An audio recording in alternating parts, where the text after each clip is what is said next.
exercise, and when you're done, come back to the program.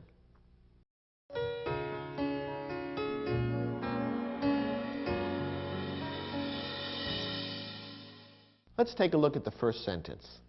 Having lost one of the most controversial elections in history, many expected Al Gore to run for president again in 2004. Does this sentence contain a misplaced or dangling modifier? Well, first, let's see if we can locate the modifying phrase or clause. As in many sentences, it appears at the beginning of the sentence, separated by a comma from the rest of the sentence. Having lost one of the most controversial elections in history. Perhaps you can even hear when you read that sentence that that whole long phrase there is describing someone, and it should be next to the person that it describes or modifies. Now, what comes immediately after the comma? Well, immediately after the comma, we have the word many. It's a pronoun referring to many people. Now, is that correct? Having lost one of the most controversial elections in history, many expected Al Gore to run for president again in 2004. No, that's not correct, because what's right next to the modifying phrase is not the word that it is intended to modify. It is not the many people who lost one of the most controversial elections. The person who lost the controversial election was Al Gore. So for this sentence to be correct, that modifying phrase would need to be followed immediately by Al Gore, not by the pronoun many. Now, as with many of these kinds of sentences, there's more than one way to fix it. This is technically a misplaced modifier. The modifying phrase should be next to Al Gore. So one way to fix it would be to simply move the entire phrase next to Al Gore, in which case the sentence might read like this. Many expected Al Gore, having lost one of the most controversial elections in history, to run for president again in 2004. This is all right. It would be a perfectly correct way of fixing the sentence. It does put the modifying phrase right next to the word it's intended to modify, Al Gore. The only problem with it is that it's a little awkward to have such a long modifying phrase interrupting the sentence that way. So you might want to consider a different way of rewriting the sentence. You might, for example, want to rewrite the sentence so that the modifying phrase remains at the beginning of the sentence, but that Al Gore then follows immediately afterward, in which case the sentence might read something like this. Having lost one of the most controversial elections in history, Al Gore was expected by many to run for president again in 2004. Notice that we've had to rewrite the sentence somewhat to make Al Gore the subject of the passive verb was expected. You have your choice then of more than one way of rewriting this sentence. In either case, the problem of the misplaced modifier has been fixed by placing that modifying phrase next to the word or words that it's intended to modify, namely Al Gore. Next example. Distracted by the demands of my 2 children, the chicken in the oven burned. Here we have a dangling modifier. The sentence begins with a modifying phrase, distracted by the demands of my 2 children. Remember that what follows immediately should be the word or words that are being modified. In other words, who was distracted by the demands of my 2 children? Well, presumably that was me. I would normally be the one that my children would come to, but I don't follow the modifying phrase. Instead, the words the chicken in the oven follows. It almost makes it sound as though the chicken was distracted by the demands of my 2 children, and I don't think that's the case. The chicken in the oven has other more serious problems. So the sentence suffers from a dangling modifier. The word I, in fact, doesn't appear anywhere in the sentence, and so there is nothing for the modifying phrase, distracted by the demands of my 2 children, to modify. So this sentence has to be significantly rewritten. And the most simple, best way to do it is probably to keep the modifying phrase where it is, but just rewrite what follows so that it begins with I, since I am the word that's intended to be modified. So the sentence might read something like this. Distracted by the demands of my 2 children, I burned the chicken in the oven. Or you could say, I let the chicken in the oven burn, whichever seems like a more appropriate way to write it to you. The important thing is that the modifying phrase, distracted by the demands of my two children, should be followed immediately by the word I. So that way the modifier won't dangle. Instead, it will be nicely connected to the word that it's intended to modify. Next example. When birds fly in the path of an airplane, they can produce dangerous and costly accidents. This sentence is perfectly correct as written. It begins with a subordinate clause, when birds fly in the path of an airplane. And that clause is acting as an adverb. It is modifying the verb can produce that appears in the second part of the sentence. It's explaining under what circumstances the birds can produce the dangerous and costly accidents. In this case, we have a modifying clause at the beginning of the sentence which is quite close to the word or words that it's intended to modify. Therefore, the meaning is perfectly clear, and we don't have either a misplaced or dangling modifier. In fact, I don't know how you could possibly make that modifying clause any closer to the word or words that it modifies. So therefore, this sentence is perfectly correct and doesn't need to be changed. Next example. Hoping to make the space more sunny, Nancy's bedroom was expanded and fitted with a large skylight. Now here we have a slightly subtle dangling modifier problem. Again, the sentence begins with a modifying phrase, hoping to make the space more sunny, and what immediately follows should be the word or words being modified. In other words, who or what was hoping to make the space more sunny. Now you might be tempted to say this sentence is perfectly correct, because after all, Nancy follows hoping to make the space more sunny. And so it makes sense that Nancy, whose room this is, would be the one hoping to make the space more sunny. But here's the problem. What follows the modifying phrase isn't the word Nancy. Instead, it's Nancy's bedroom. Nancy's is technically in the possessive case, and that does make a difference. In fact, taken literally, this almost makes it sound as though Nancy's bedroom was the one that was hoping to make the space more sunny. And of course, a bedroom can't have hopes and feelings. What follows the modifying phrase should be Nancy in that form, not in the possessive form, which makes it incorrect and momentarily confusing. So you would need to rewrite this sentence so that what follows the modifying phrase would be the person who is hoping to make the space more sunny, presumably Nancy. And there's more than one way that you might rewrite the sentence, but one correct way to do it would be to make it read as follows. Hoping to make the space more sunny, Nancy expanded her bedroom and fitted it with a large skylight. That would correct the problem because it keeps the modifying phrase in place but follows it immediately with Nancy, which makes it clear who was doing the hoping. It puts the modifying phrase right next to the word it modifies. Next example. Swollen by a week of heavy rain, the grasslands on either side of the Missouri River were eventually flooded.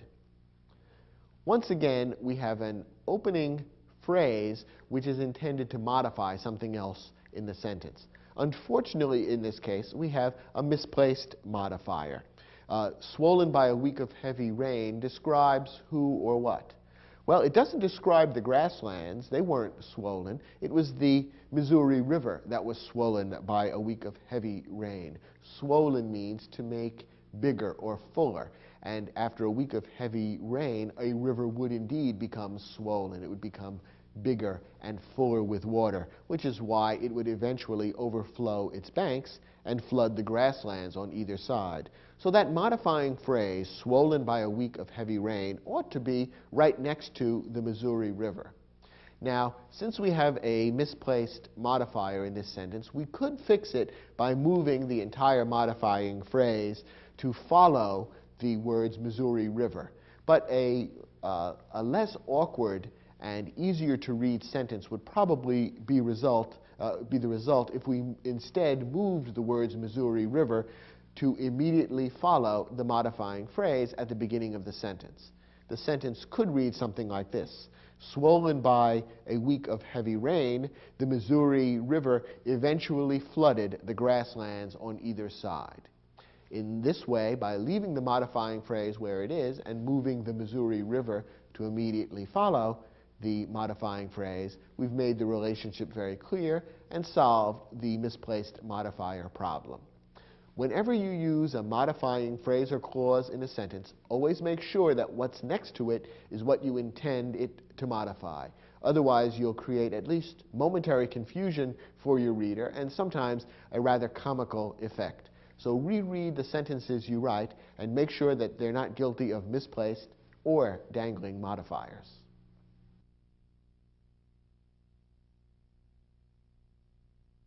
Now let's go back to one-word modifiers, adjectives and adverbs. Sometimes modifiers are used to compare two or more people, things, actions, or qualities. In fact, there are 3 degrees of comparison.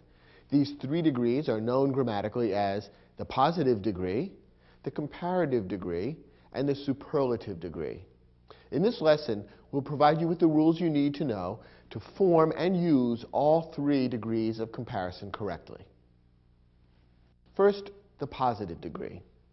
The positive degree of an adjective or adverb makes no comparison. You might think of the positive degree of an adjective or adverb as being the normal way the adjective or adverb is used. Here are a couple of examples. A tall building. Here we have a phrase containing the adjective tall, modifying the noun building, and there's no comparison involved. So this is the positive degree of the adjective tall. A colorful landscape. Here we have the noun landscape modified by the adjective colorful. Again, there's no comparison involved, so this is the positive degree of the adjective colorful. She runs fast.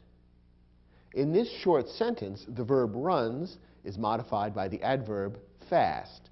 Again, there's no comparison, so this is the positive degree of the adverb fast. Notice, by the way, that this is one of the adverbs in English that doesn't happen to end in ly, so don't assume that every adverb ends that way. Finally, this example. She sings beautifully. In this short sentence, the verb sings is modified by the adverb beautifully. No comparison is involved, so this is simply the positive degree of the adverb beautifully. Next, the comparative degree. The comparative degree of an adjective or adverb compares two people, things, actions, or qualities. It's formed in one of 2 ways. It can be formed by adding the letters ER onto a 1-syllable adjective or adverb. Or it can be formed by adding the word more in front of an adjective or adverb that is 3 syllables long or longer. Let's take a look at some examples. A taller building than this one. Now in this phrase, we're comparing 2 buildings, this one and another one, and we're using, therefore, the comparative form of the adjective tall. The adjective tall is a 1-syllable word, and therefore we form the comparative form of the adjective by adding ER at the end. So the positive degree tall turns into the comparative degree taller, a taller building than this one. Another example, a more colorful landscape than any other. Now, in this phrase, again, we are creating the comparative degree of the adjective. The adjective colorful contains 3 syllables. It's a long adjective, and therefore we follow the second part of our rule. We turn it into the comparative degree by adding the word more in front, and we turn colorful into more colorful, a more colorful landscape than any other. Now, you may want to stop me and say, wait a moment, I thought you said the comparative degree was used when comparing 2 people, things, actions, or qualities. In this phrase, aren't we comparing more than 2? A more colorful landscape than any other seems to refer to all the landscapes in the world. In a sense, you're right. The meaning of this phrase does refer to all the landscapes in the world, but grammatically, only 2 things are actually being compared in this phrase. This landscape and any other in the world. In other words, in effect, what we're doing in a logical and grammatical sense in this phrase is comparing this landscape one by one with each individual other landscape in the world. And therefore, grammatically, we consider this as comparing two and only two items, this landscape versus any other. So even though you're right, in a broader sense, we are talking about all the landscapes in the world, grammatically and logically, we're comparing them one at a time, and therefore this particular phrase would use the comparative degree of the adjective, which is used for comparing two things. And that's why more colorful is correct. Here's another example, this one using an adverb. She runs faster than I do. Here we've taken the one-syllable adverb fast and made it into the comparative degree by adding er at the end, because two people are being compared, she and I. She runs faster would be the correct use of the comparative form of the adverb. And one more example. She sings more beautifully than her sister. Here again we have a comparison of two people, she and her sister. And we've taken the positive degree of the adverb beautifully and turned it into the comparative degree by adding more in front. Remember, we would use the word more in front of the adjective or adverb when it's 3 syllables long or longer. And beautifully is a long adverb. And therefore, more beautifully is the correct way to form the comparative degree of the adverb. We've talked about the positive degree and the comparative degree. The third degree is the superlative degree. The superlative degree of an adjective or adverb compares 3 or more people, things, actions, or qualities. It is formed by adding est to a one-syllable adjective or adverb, or by adding the word most in front of an adjective or adverb that is 3 syllables long or longer. Let's again look at some examples. The tallest building in town. Here we're comparing not just 2 buildings, but all the buildings in town, and presumably there are 3 or more, probably dozens of buildings in town. And therefore, rather than the comparative degree, we use the superlative degree, which is formed by adding est to a one-syllable adjective. So we've taken the one-syllable adjective tall and turned it into tallest. The most colorful landscape in the state. How many landscapes are there in the state? Who knows, but there are dozens or hundreds, depending on how you define a landscape. In any case, there are certainly more than 2. So we want to use the superlative degree of the adjective colorful. Since colorful is 3 syllables or longer, we form the superlative degree by adding the word most in front of it, the most colorful landscape in the state. Now a couple of examples with adverbs. She runs fastest of all the members of the track team. It seems obvious that there is more than 2 members of the track team, and therefore we want the superlative degree of the adverb. Starting with a one-syllable adverb fast, we turned it into the superlative degree by making it fastest, simply adding the letters est at the end of the one-syllable adverb. And finally, of all the members of the chorus, she sings most beautifully. Again, we're dealing with a comparison of 3 or more individual people, and therefore we want the superlative degree of the adverb. Since we're dealing with an adverb that's 3 syllables long or longer, we form the superlative degree by adding the word most in front of the word. So we end up with, of all the members of the chorus, she sings most beautifully. Now, we've spoken about how to form the comparative and superlative degrees of adjectives and adverbs that are 1 syllable long or 3 syllables long and longer. You are probably wondering, what do we do with adjectives and adverbs that are 2 syllables long? Well, here's where it gets a little tricky. In fact, it varies. If an adjective or adverb is 2 syllables long, use your judgment and your ear to decide how to form the comparative and superlative forms. You can either add er and est if you want, or you can add the words more and most, depending on which sounds right.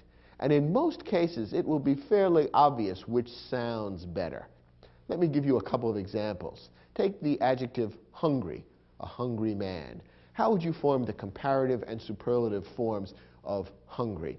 Well, you could add ER, I think, to hungry and EST to hungry to form the comparative and superlative degrees, and the word would sound just fine. A hungry man, this man is hungrier than that man, this man is the hungriest of all. I think that sounds fine. So here we have a two-syllable adjective where the comparative and superlative degrees can be formed by adding ER and EST to the same word. On the other hand, take an adjective like gorgeous, a gorgeous day. How would you form the comparative and superlative degrees of that? Well, you could add ER and EST, but I think the result sounds a little awkward and is even a little difficult to pronounce. A gorgeous day, tomorrow will be even gorgeouser, and next week should be the gorgeousest of all. It's very hard to say that because of all the S sounds. And so the correct way to modify gorgeous and come up with the comparative and superlative degrees would be to add the extra word. Gorgeous, more gorgeous, most gorgeous. You can try this exercise with other two-syllable adjectives and adverbs. Easy, for example, would probably be translated into the comparative and superlative degrees by adding ER and EST. Easy, easier, easiest. Quickly, on the other hand, sounds less awkward if you use more and most. Quickly, more quickly, most quickly. When you're dealing with a two-syllable adjective or adverb, then, use your judgment, try reading aloud the phrase, and you can either use ER, EST, or more and most in forming the comparative and superlative forms. When in doubt, use more and most. Use the additional word, because that's never incorrect, and it will often be a little less awkward than adding ER or EST onto the positive degree of the adjective or adverb. Now, just to complicate your lives a little more, it's also true that in English, a few adjectives and adverbs have irregular comparative and superlative forms. That is, the comparative and superlative degrees are created not following any of the rules we've given so far. And you simply have to memorize the proper comparative and superlative degrees of these particular words. Here are the ones you need to know. Good is the positive form of the adjective. The comparative is better. The superlative is best. Bad is the positive form of the adjective. Worse is comparative. Worst is superlative. Many is the positive form of the adjective. More is the comparative. Most is the superlative. Much is the positive form of the adjective. More is comparative. Most is superlative. Well is the positive form of the adverb. Better is comparative. Best is superlative. Badly is the positive form of the adverb. Worse is comparative. Worst is superlative. In this lesson, we focused on the rules for creating the comparative and superlative degrees of adjectives and adverbs. Using these forms correctly can also be tricky in its own right, and we'll focus on some of the problems that arise in the next lesson. But first, turn to your study guide and try your hand at the exercise we provided to test the rules you've just learned. When you've finished, come back to this program, and we'll look at the exercise together.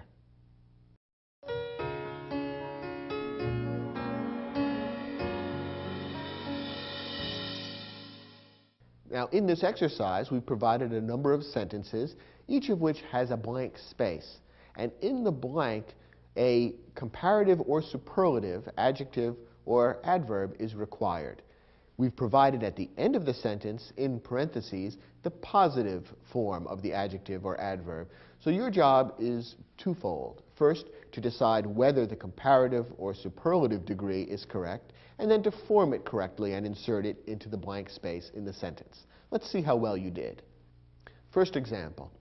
Pablo Picasso and Juan Gris began painting around the same time, but Picasso continued painting blank, then Gris. And the positive form of the adverb that we want appears at the end, long. So the first question is, do we want the comparative or superlative form of the adverb? And as you know, the distinction between comparative and superlative is based on whether we're comparing two things or more than two. Well, in this sentence, it's clear only two things are being compared, Picasso and Juan Gris. And therefore, the comparative form of the adverb would be correct, rather than the superlative. And how do you form the comparative form of the adverb long? Well, it's a one-syllable adverb, and therefore, you simply add the letters er at the end to turn it into longer. And the sentence would read, Pablo Picasso and Juan Gris began painting around the same time, but Picasso continued painting longer than Gris. Next example. Of all the sopranos in the choir, Lizette sings blank. And the positive degree of the word is well.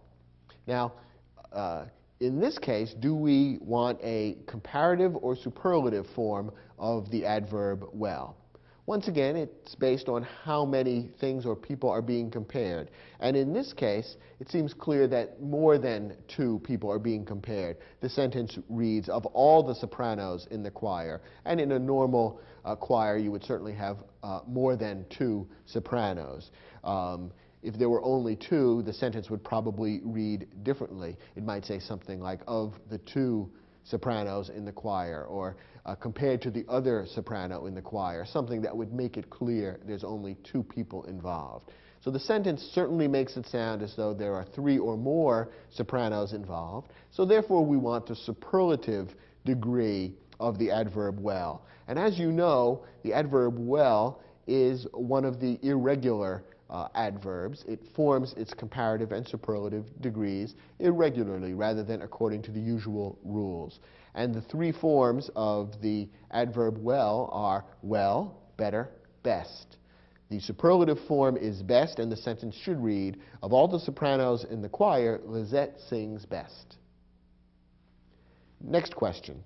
Although Nadja and Katya are both expert programmers, Katya is considered blank than her colleague. And the adjective that we want is talented. Okay, how many people are being compared here? Just two, Nadja and Katya. So we want the comparative form of the adjective. Now, how do we form the comparative form of the adjective talented? Here we're dealing with a three-syllable word, talented. You can hear that there are three separate sounds in that adjective. So to form the comparative degree, rather than adding er at the end, we'll add the word more in front of the adjective. So the sentence correctly should read, although Nadja and Katya are both expert programmers, Katya is considered more talented than her colleague. Next sentence.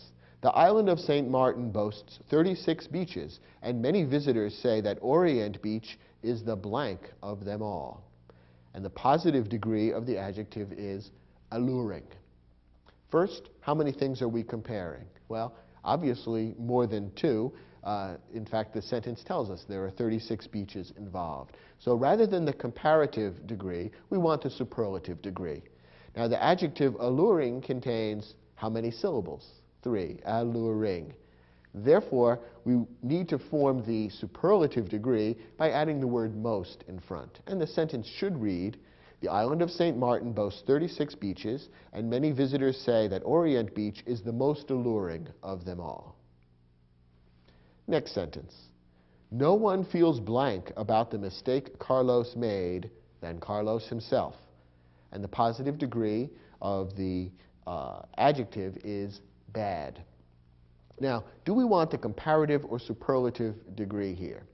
This is a little tricky. You might be tempted to say, we want the superlative degree because we're comparing Carlos to all the people in the world. Of all the people in the world, who feels the most bad? It's Carlos. So therefore, superlative degree is involved. But once again, this is the kind of sentence which, although in terms of its meaning, it may seem to be comparing Carlos to all the people in the world, grammatically and logically, only two people are really being compared. That is, Carlos and no one. No one feels a certain way about it, and Carlos feels even more bad. I'm fudging in order to avoid giving away the answer. But you see, we're comparing Carlos with no one, so that grammatically and logically, we're just comparing two people or two things. That's why the comparative degree is used in a sentence like this, as opposed to the superlative degree, even though in a sense it appears we're comparing more than two people. We're using the comparative degree of the adjective bad, and remember, bad is another one of those words that forms its comparative and superlative degree in an unusual or non-standard way. The correct comparative degree of bad is worse. So the sentence should read, "No one feels worse about the mistake Carlos made than Carlos himself." Did you get all 5 of these questions right? Very good. Let's move on to our next lesson.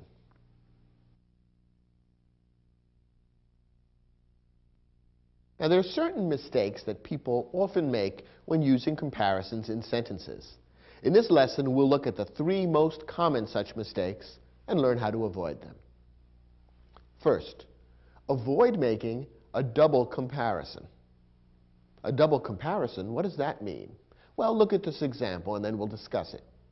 After dinner, the orchestra began playing a series of more livelier melodies. Maybe you can hear that something has gone a little wrong with the comparison here. What exactly went wrong? Well, remember that there are 2 different ways of forming the comparative and superlative degrees. You can either add ER or EST at the end of the word, or put more and most at the beginning of the word. And generally, you choose between these 2 methods based on the length of the word. If the word is short, you would add ER or EST. If the word is long, you would use more and most. And with 2-syllable words, you could go either way depending on how the word sounds to you. Well, occasionally people get a little confused and end up using both methods. That is, they use ER and EST at the end of the word and also stick more and most in front of the word. And that's what the author of this sentence has done. Rather than choosing between the 2 methods for creating the comparative degree of the adjective lively, the author has simply chosen to use both methods, and that has created what we call a double comparison. After dinner, the orchestra began playing a series of more livelier melodies. Now, what would be the correct way to write this sentence? Really, the author has 2 choices. Remember that when you have a 2-syllable adjective, lively, you have a choice of whether to use ER at the end of the word or more at the beginning of the word, depending on which sounds better to you.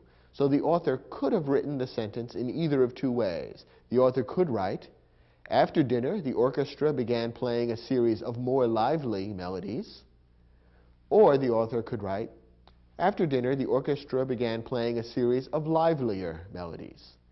Either one is really correct. It's just a matter of personal preference. The only thing that's wrong is to use both methods and create a double comparison. Here's the second common type of mistake.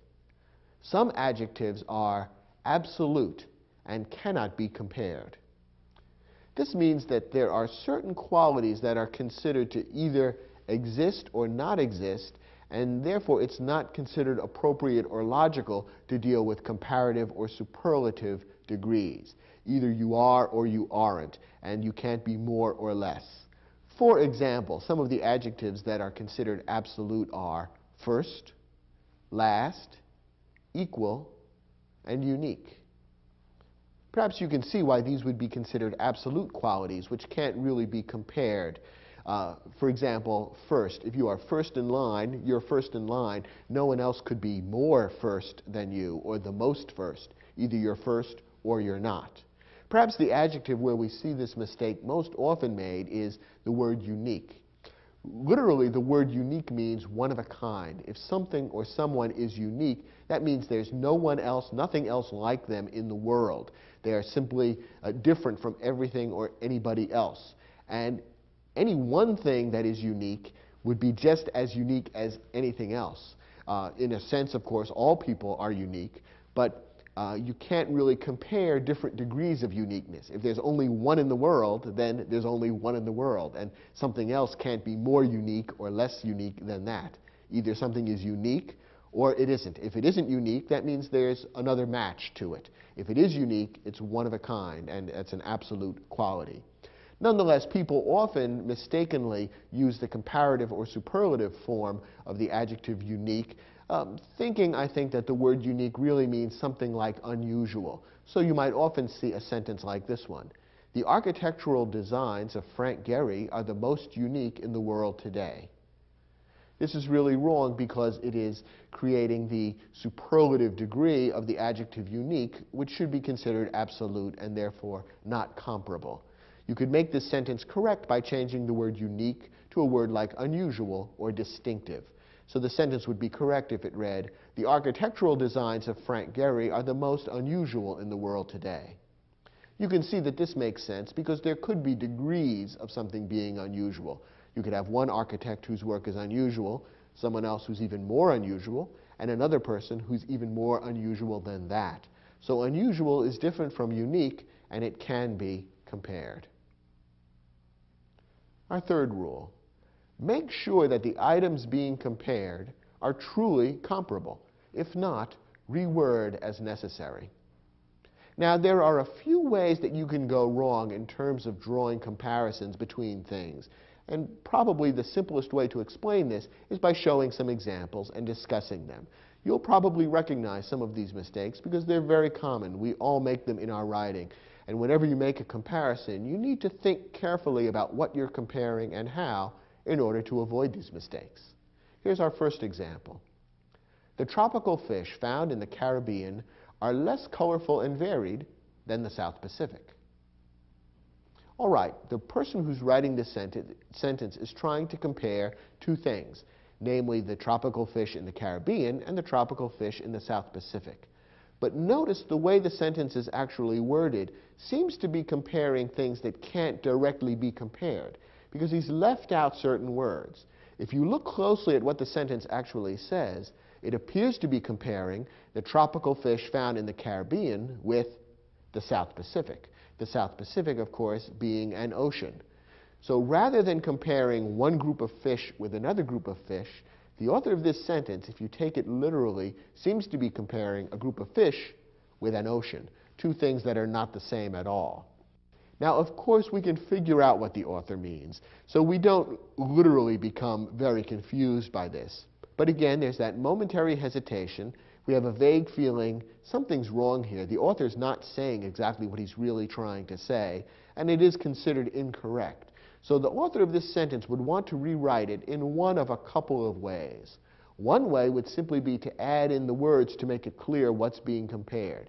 So, for example, the sentence would be correct if it read, "The tropical fish found in the Caribbean are less colorful and varied than the fish found in the South Pacific." Now, it's clear that he's comparing two groups of fish.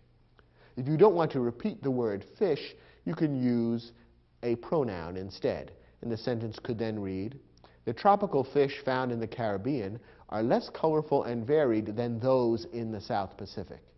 Now the pronoun those has been used so that the word fish doesn't have to be repeated. And that would also be a perfectly correct way of correcting the error. The problem with the original sentence is that it seems to compare fish with ocean, and that, of course, doesn't logically make sense. And it's one of the types of errors of comparability that you need to watch out for. Here's another subtle problem that perhaps creeps into your own writing. Our new customer service center will make your next visit to the store the easiest of all your past shopping experiences. Did you catch the error there, or do you have a vague sense as to what might be wrong? What are the things that are being compared in this sentence? Well, the person who wrote this sentence is trying to compare your next visit to the store with all your past shopping experiences. Well, that's fine, but notice that the way it's written, it makes it sound as though your next visit to the store is one of your past shopping experiences, because the sentence says your next visit to the store will be the easiest of all your past shopping experiences. The way the sentence is worded, it makes it sound as though your next visit is part of the group of your past shopping experiences. And of course, that doesn't make sense. Your next visit can't also be a past experience. I think what the author is doing here is jumbling up a couple of different ideas, and that's why he has ended up writing a sentence that isn't really very logical. Here's a good way to correct this sentence. Our new customer service center will make your next visit to the store easier than all your past shopping experiences. By rewriting the sentence this way, the author is now making a clear comparison between your next visit and all your past shopping experiences. Rather than making the next visit sound like one of the past visits, he's simply saying the next visit will be easier than all those past ones. That, I think, is what the author was really trying to say, and just became a little confused in setting up the comparison. It's another example of the way it's easy to get a little tricked up when trying to make a logical comparison. Reread your comparisons and make sure that you've successfully compared the things you're trying to compare. One last example. Many historians consider Lincoln greater than any American president. Here we have another problem relating an individual to a group. What is the author of this sentence trying to compare? He's trying to compare Abraham Lincoln with all the other American presidents. But you notice what I just said, comparing Lincoln with all the other American presidents. After all, Lincoln, we know, was an American president. When we read this sentence, it actually sounds as though Lincoln was not an American president. Many historians consider Lincoln greater than any American president. Think about the group that's implied there. Any American president, that group would include Abraham Lincoln. If we take literally what the sentence says as it's now written, it sounds as though it's saying that historians consider Lincoln greater than all the presidents, including Lincoln. In other words, Lincoln is greater than himself. And obviously that's not logical or possible, nor is it what the author is trying to say. When you're comparing an individual to the other members of the group of which he's a member, you have to use the word other. So this sentence would be correct if it read, many historians consider Lincoln greater than any other American president. For the sake of logic, you need to use that word other when you're comparing a member of a group to all the other members of the group. As you can see, there's some subtle ways to get tripped up when you're trying to create a comparison. So read your sentences that contain comparisons carefully and make sure you haven't committed any of these basic errors.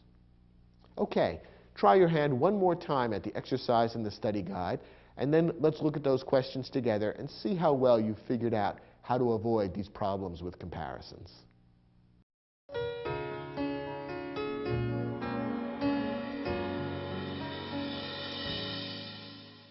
Now, in these sentences, there's a comparison in each one, and only one is completely correct.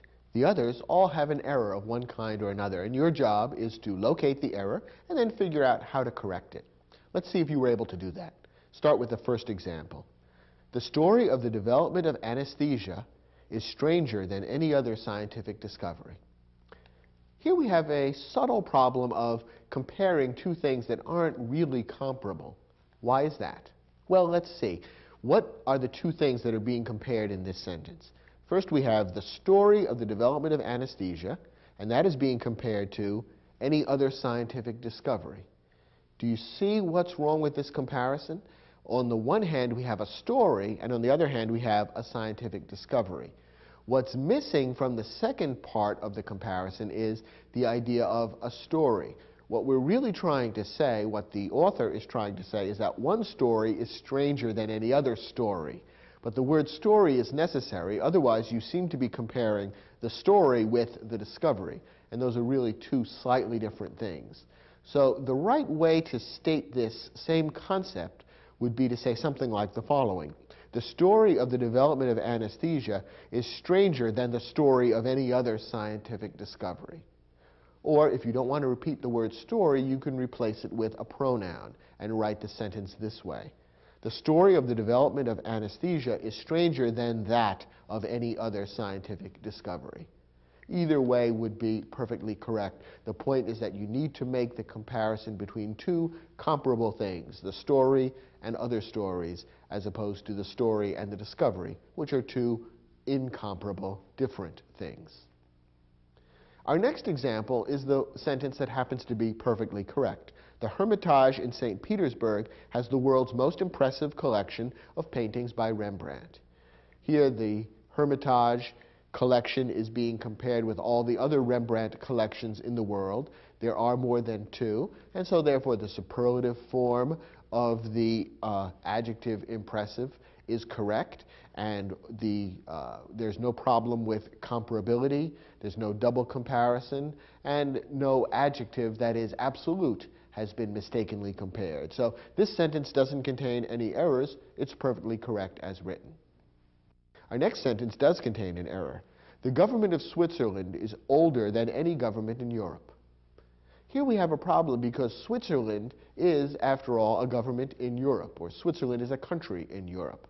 By saying that the government of Switzerland is older than any government in Europe, it seems to be saying, if you take it literally, that the government of Switzerland is older than any government in Europe, including that of Switzerland, since Switzerland is one of those governments in Europe.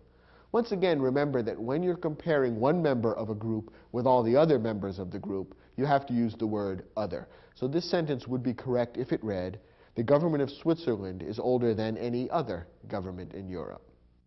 Next example. Both Sheryl Crow and Bjork are gifted songwriters, but the music of Bjork is more unique than that of Sheryl Crow. Well, we're comparing two things, and so therefore the comparative form of the adjective is correct. But there is a problem because we're trying to compare the adjective unique, which, as we've seen, is an absolute. Either something is unique or it isn't. There's really no such thing as more unique or less unique. I think the author of this sentence is probably trying to say something else about the music of Bjork, and therefore the sentence could be corrected by changing unique to some other adjective which is comparable. So, for example, the sentence would be perfectly correct if it were written like this. Both Sheryl Crow and Bjork are gifted songwriters, but the music of Bjork is more distinctive than that of Sheryl Crow. So that would be one way of correcting the sentence. You could use other adjectives instead, such as unusual, but unique can't be used in this comparative or superlative form. Next example. Generations of travelers have described the waters of the Dead Sea as the most saltiest on earth. Our problem here is the problem of the double comparison. Remember that when you have a two-syllable adjective, you have two different ways of forming the comparative and superlative forms. Now, here we are dealing with a two-syllable adjective, salty. So we could create the superlative form by using most salty or saltiest. Either one would be correct. Unfortunately, the author of this sentence has chosen to use both, and that's a problem. That's considered grammatically wrong to use the double comparison, to use both forms of the superlative degree. So the sentence could be corrected in either of two ways. Generations of travelers have described the waters of the Dead Sea as the most salty on earth, or generations of travelers have described the waters of the Dead Sea as the saltiest on earth.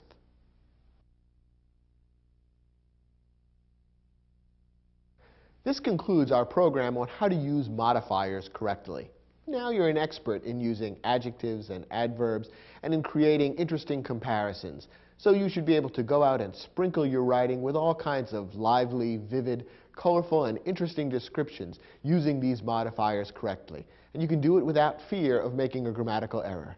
Thanks for watching, and I'll look forward to speaking with you on other programs in the Video Aided Instruction English Grammar Series.